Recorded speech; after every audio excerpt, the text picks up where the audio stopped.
एक तरफ तो हम बेटी बचाओ के नारे लगाते हैं और दूसरी तरफ उस बेटी को परिवार की कमाऊ सदस्य बनाकर हाईवे के किनारे नीलाम होने के लिए छोड़ देते हैं। कैसा रिवाज है ये, जहाँ एक बहन अपनी इज्जत बेचती है ताकि उसके भाई की शादी के लिए 20 लाख रुपए जमा किए जा सके। आज इस वीडियो में हम सिर्फ बांचड़ा समुदाय की बात नहीं करेंगे, हम बात करेंगे उस ह्यूमन ट्रैफिकिंग नेक्सस की जो परंपरा की चादर ओढ़कर मासूम लड़कियों का सौदा कर रहा है। मैंने जो डीएनए रिपोर्ट्स और गायब होती लड़कियों का डाटा निकाला है वो आपके होश उड़ा देगा। मेरे साथ इस इन्वेस्टिगेशन में एंड तक बने रहिए। आपको लगता होगा शायद ये कोई आम ढाबा है, लेकिन दोस्तों ये वही जगह है जिसे दुनिया इंडिया प्रोस्टिट्यूशन विलेज के नाम से जानती है। आज मैं आपको किसी फिल्म की कहानी नहीं बल्कि उन जीती जागती लड़कियों की सच्चाई बताने वाला हूँ जिनका बचपन, जिनका जिस्म और जिनकी रूह हर रोज सिर्फ 300 से 500 रुपए में नीलाम होती है। मैंने जब इस रिपोर्ट को एनालाइज किया तो सबसे पहले मुझे विश्वास करना मुश्किल हो गया कि क्या 2026 में ऐसा पॉसिबल है। यहाँ पर बांचड़ा समुदाय रहते हैं और इस समुदाय के लिए ये कोई बिजनेस नहीं है, ये कोई गलत काम नहीं है। उनके लिए ये सिर्फ एक परंपरा है, एक रिवाज है। मैंने देखा कि कैसे एक गाड़ी रुकती है और वहाँ की एक महिला बड़े ही आम तरीके से बात करती है। वो पूछती है कितने लोग हो और उधर से जवाब आता है क्या रेट है। सच में दोस्तों आप उस महिला का जवाब सुनकर दंग रह जाएंगे। वो महिला कहती है कि 300 का रेट है और एक एक करके आ जाओ। दोस्तों ये सुनकर मेरा सच में दिल बैठ गया। उस लड़की के चेहरे पर कोई डर नहीं था, ना ही कोई शर्म थी। वो ऐसे बात कर रही थी जैसे कि वो सब्जी बेच रही हो। लेकिन दोस्तों क्या वाकई में ये सच में रिवाज है या फिर मासूम लड़कियों की जिंदगियों को बर्बाद किया जा रहा है। यहाँ पर एक चीज जो सबसे ज्यादा खटकती है वो है इन महिलाओं का सजना और संवरना। हर लड़की ने गहरा सिंदूर लगाया हुआ होता है। जब उनसे पूछा गया क्या तुम शादीशुदा हो तो उन्होंने कहा नहीं, लेकिन हम लोग इस लाइन में हैं इसलिए हमको सजना संवरना पड़ता है, वरना कोई भी हमको क्लीन नहीं समझेगा। तो दोस्तों सोचिए, जिस सिंदूर को हमारा समाज पवित्रता की प्रतीक मानता है उसे इन लोगों ने मार्केटिंग टूल बना दिया है। क्या ये मजाक चल रहा है? आखिर हमारा समाज कहां पर जा रहा है कि वही मर्द जो दिन में संस्कार की बातें करते हैं रात में उन पीले बल्ब के नीचे इन लड़कियों की मजबूरी का फायदा उठाते हैं। दोस्तों अब हम बात करते हैं इस रिवाज की गहरी सच्चाई के बारे में। बांचड़ा समुदाय में एक प्रथा चलती है जिसका नाम होता है खिलवाड़ी प्रथा। इस प्रथा के अंतर्गत जो घर की सबसे बड़ी बेटी होगी वो कभी भी जिंदगी में शादी नहीं करेगी, वो लड़की खिलवाड़ी बनेगी। मतलब कि पूरा परिवार का पेट पालने के लिए दोस्तों वो अपना जिस्म बेचेगी। उसका सिर्फ इतना ही काम होता है दोस्तों कि वो परिवार के लिए पैसा कमाए और जो घर के मर्द हैं वो घर में बैठकर आराम से खाएं और घर के बेटों की शादी हो सके। मैंने जब रिसर्च की तो पता चला ये सिर्फ नीमूच की बात नहीं है। मंदसौर और रतलाम जैसे शहरों में भी ये दास्तानें बिखरी हुई है। इन महिलाओं की उम्र दोस्तों 18 से 25 साल तक की बताई जाती है, लेकिन अगर आप इन महिलाओं को गौर से देखेंगे तो आपको मालूम पड़ेगा ये महिलाएं सच में नाबालिग है। उन महिलाओं को दोस्तों ऐसे ट्रेन किया जाता है कि अगर कोई भी उनसे पूछे तो वो अपनी उम्र 18 साल से ऊपर ही बताए। ये सिस्टम इतना स्ट्रक्चर्ड है दोस्तों कि यहाँ हर घर के बाहर एक साइन होता है, पीला बल्ब मतलब काम चालू है। इनके पास व्हाट्सएप ग्रुप्स भी हैं, इनका अपना एक सर्विलियंस सिस्टम है। जैसे ही कोई पुलिस की गाड़ी हाईवे पर दिखती है दोस्तों तो इनको एकदम से सिग्नल मिल जाता है। ये कोई धंधा नहीं है दोस्तों, ये पूरा का पूरा इलीगल ट्रैफिकिंग सिस्टम है जिसने एक ट्रेडिशन की चादर ओढ़ रखी है दोस्तों। लेकिन अब सवाल यही आता है कि आखिरकार सरकार क्या कर रही है। जबाली योजना के नाम पर करोड़ों रुपए खर्च किए गए हैं, लेकिन जब उन महिलाओं से पूछा गया कि क्या उन्हें कोई मदद मिली तो उनका जवाब था हमें सिर्फ इस योजना का नाम पता है, लेकिन आज तक कोई भी सरकारी अफसर हमारे घरों तक नहीं आया। तो दोस्तों ये सिर्फ एक शुरुआत है, आगे मैं आपको बताता हूँ कैसे एक कम्युनिटी में ह्यूमन ट्रैफिकिंग का एक गहरा कनेक्शन है, कैसे बाहर से लड़कियां लाकर यहाँ उनकी पहचान मिटा दी जाती है। आप लोग हैरान रह जाएंगे ये जानकर कि कई लड़कियां जो यहाँ पर काम कर रही हैं वो असलियत में बांचड़ा कम्युनिटी की है ही नहीं। तो मेरे साथ बने रहिए, ये कहानी और ज्यादा गहरी होने वाली है दोस्तों।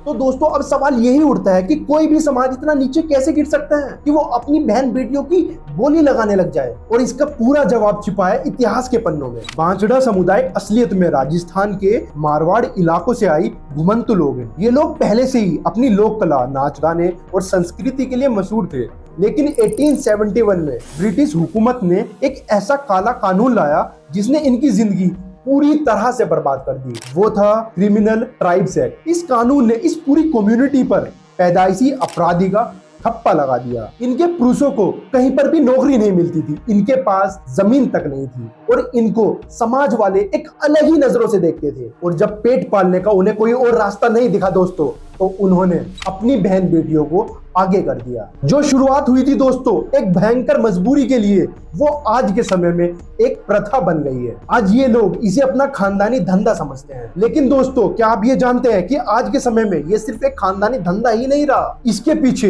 एक सबसे बड़ा फाइनेंशियल ट्रैप है। बांचड़ा समुदाय में एक अजीब और एक उल्टा सिस्टम है। अगर इस समाज की किसी लड़के की शादी करनी है तो उसे लड़की के परिवार को 20 से 40 लाख रुपए तक का कैश देना पड़ता है। हाँ, आपने बिल्कुल सही सुना, लड़के को शादी के लिए लड़की को कैश देना पड़ता है। अब आप एक बात ये सोचिए कि जिस व्यक्ति के पास ना नौकरी है ना जमीन है तो वो 20 लाख रुपए आखिरकार लाएगा कहां से? तो इन लोगों ने सॉल्यूशन ये निकाला कि घर की बेटियों को हाईवे पर खड़ा कर दिया। वो दिन रात अपना जिस्म बेचती है और मुश्किल से 500 से 600 रुपए ही कमा पाती है और वही पैसा यूज किया जाता है उसके भाई की शादी के लिए। यानी एक बहन की इज्जत और उसकी जिंदगी की कीमत पर दोस्तों भाई का घर बसाया जाता है। क्या ये सब चीजें सुनकर आपका खून नहीं खोला? आखिर ये कैसी परंपरा है जहां पर एक महिला की बलि दी जा रही है दूसरी महिला को घर में लाने के लिए? लेकिन दोस्तों कहानी सिर्फ यहीं पर ही खत्म नहीं होती। मैंने जब डाटा और रिपोर्ट को और गहराई से देखा तो एक ऐसा सच सामने आया जो आपके सच में होश उड़ा देगा। क्या आपको लगता है हाईवे पर बैठी हुई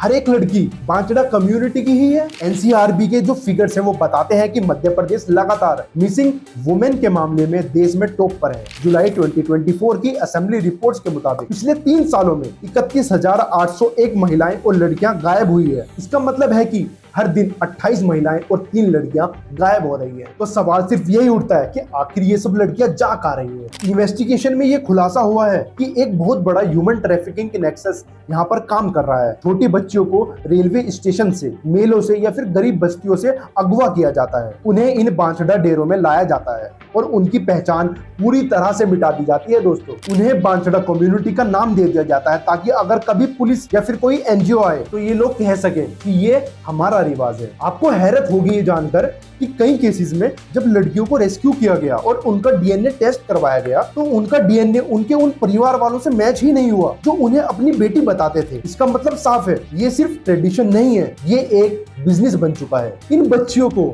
एक सामान की तरह खरीदा और बेचा जा रहा है। नीमूच की लड़कियों को रतलाम भेजा जाता है और रतलाम की लड़कियों को नीमूच भेजा जाता है ताकि फ्रेश फेसेस आ सके। और सरकार कहती है कि हमने तो जबाली योजना चला रखी है। पर दोस्तों एक बात आप जरूर याद रखना, बिना पुलिस और प्रशासन की मदद से इतना बड़ा नेक्सस एक हाईवे पर नहीं चल सकता। तो दोस्तों अब तक आपने हिस्ट्री के बारे में जाना और ह्यूमन ट्रैफिकिंग के बारे में जाना, लेकिन एक और चीज है जो इस हाईवे पर खामोशी से मौत बांट रही है, वो है हेल्थ क्राइसिस।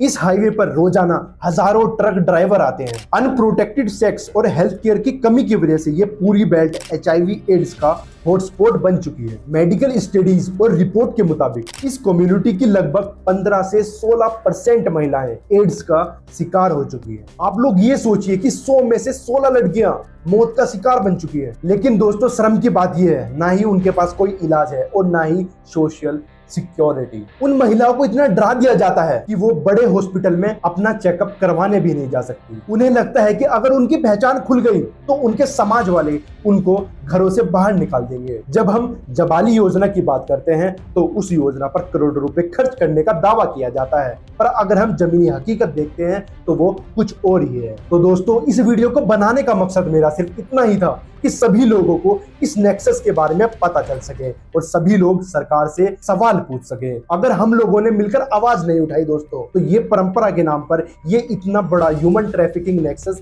चलता रहेगा और उन लड़कियों की जिंदगियां सच में बर्बाद होती रहेगी दोस्तों। हम सभी को एकजुट होना पड़ेगा और इसके खिलाफ आवाज उठानी पड़ेगी दोस्तों। और इस वीडियो को इतना शेयर करें ताकि सरकार की आंखें खुल सके।